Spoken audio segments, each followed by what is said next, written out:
Welcome back to the Innovation Series. I'm joined here today by Wilco Daga, the CEO of CELLweaver. Wilco, thanks so much for being with us. Thank you, Jack, for having me.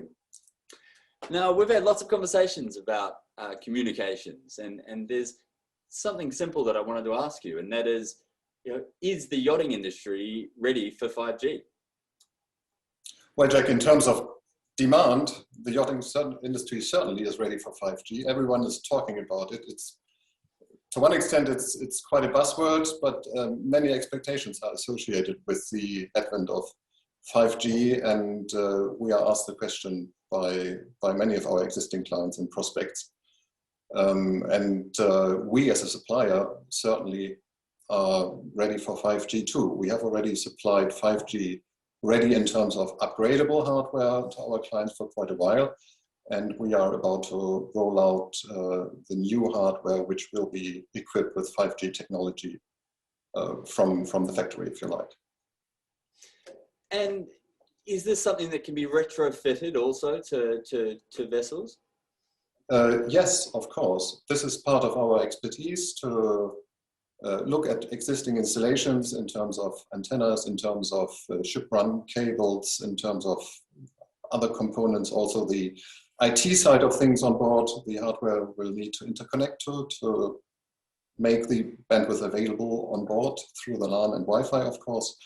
So yes, it's relevant for new installations where it can be designed from scratch, and also it can be retrofitted. And the impact needs to be assessed during a survey, or which can also be done remotely, like we are speaking now. Sure. I mean, information.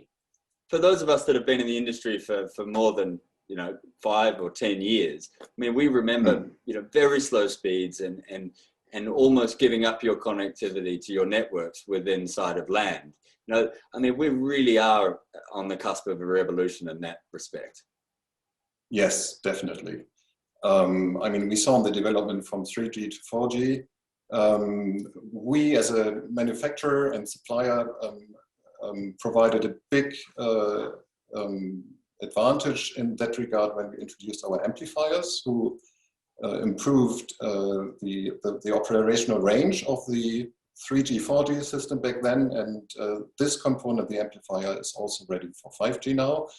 And another important aspect which is inherent of the CELLweaver concept is our bonding, or others refer to it as aggregation approach, which means that we combine 4 data streams into one data stream, which is very resilient. This is one important aspect. It's also very secure by the way it's designed, and by spreading information across different channels, which are also encrypted. But the main advantage from a user and performance point of view is that regardless how much or how not much, how few bandwidth is available on the network you're connected to, you always get a much bigger chunk by using 4 data streams. So that has always been important, because of course the connection that we provide is the one single internet connection that is shared by all the connected devices and people on board. So it really has to be resilient and performant.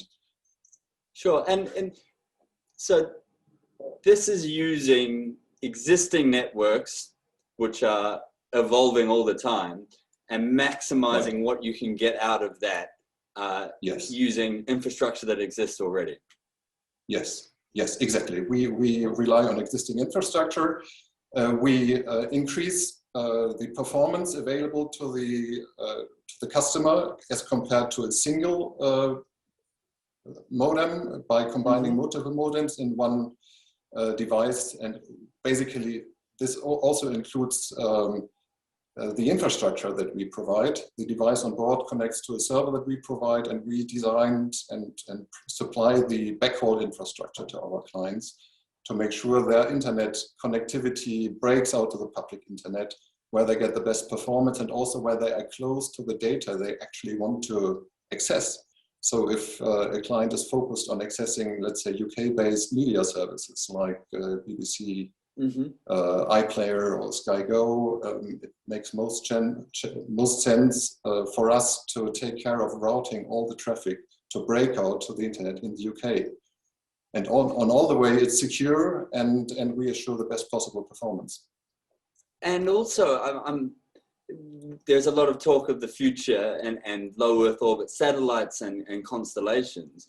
But for a lot of vessels and their operations, you can have a really cost-effective solution closer to land with existing networks from the sound of things. Yeah, that's it. I mean, for global coverage, during an Atlantic crossing, for example, you need to rely on satellite services, of course, and there are always situations where you might be in a remote spot and need to rely on satellite services, or on a well-balanced combination of both cellular and satellite. So many large yachts, for example, if they are in good cellular coverage, dedicate the more performant 4G or soon 5G services to the owner and guest network. And VSAT, which can be regarded as a flat rate service and a fixed monthly fee that will then be given to the crew, for example. And while it's not used for the VIP people on board, cost and service level can be reduced a bit, and thus cost and performance ratio can be optimized, and the overall comms budget can be managed accordingly. Yeah, so no more accidentally having the crew use all the bandwidth on their social media. Yeah, for example. So, Wilco, it seems like the future will inevitably involve satellites and perhaps a combination of the existing networks. Yes, for sure. For global service, satellites are needed, of course. And while we focus on our 4G, 5G based products, which we develop and manufacture ourselves, our expertise encompasses all the communication systems that are relevant for yachts, and we advise our clients in this regard. So we closely monitor the development in the satellite industry or satellite market too, and there is much talk about LEO and MEO satellites, which, as far as I can see, will not be available within the next 3 or 4 years. It all depends on administrative processes, licensing for global service and so on, and having all the satellites up there, of course, too. So for the foreseeable, or for the next couple of years, the yachts will continue to rely on KU and KA services, as I see it. If it's about replacing a satellite terminal, this is what's currently required for sure, but also we recommend to our clients to keep the future in mind and make sure the hardware is upgradable when it will become applicable. Well, the future sounds bright for communications. Wilco, thank you so much for being with us. Thank you, Jake.